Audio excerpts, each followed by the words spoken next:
Барлықтарыңызға қайырлы күн. Мен бүгін сіздерге арест тексерудің ең оңай жолын көрсеткім келеді. Бұл әдіс арқылы сіз кез келген адамның басында арест бар ма, жоқ па, соны тексере аласыз. Ол үшін ең бірінші сіз AES OIP деген приложение бар. Осыны Play Market немесе App Store'дан скачать етіп аласыздар. Менде скачать етіліп дайын тұр, енді соны ашасыздар. Мінекей сіздерде ашылды. Енді мына жерде проверка арестов деп тұр, соны басасыздар. Енді мына жерде егер сізде физлицо болсаңыз, жеке тұлға болсаңыз, иін жазасыздар, ал юридический лицо, яғни заңды тұлға болсаңыз, бейін жазасыздар. Немесе қолыңызда удостоверение болса, сканировать удостоверение дегенді басуларыңызға болады. Мысалы, мен бір адамның иін жазайын.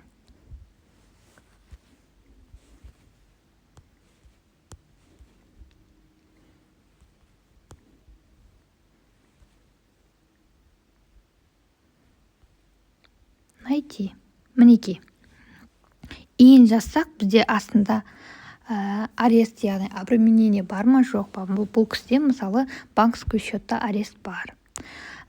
Так, запрет на выезд жоқ, статус нет деп тұр, обременение жоқ, яғни регистрационное действие обременение жоқ.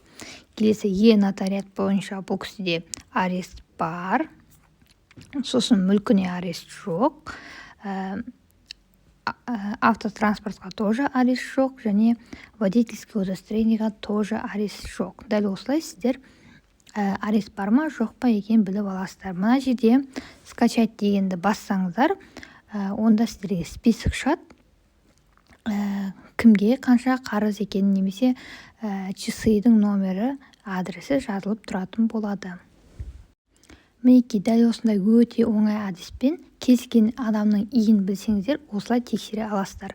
Маған күнделікті Инстаграмға, WhatsAppқа өте көп сообщение келеді, алданып қалдым, қалай сенуге болады деп. Сондай адамдарға ең бірінші айтатын кеңесім, міндетті түрде наличие арестов қарап алыңыздар. Егер ол кісінің атының басында арест бар болатын болса, онда ол кісіге сенудің былай қарасақ аса қажеті жоқ.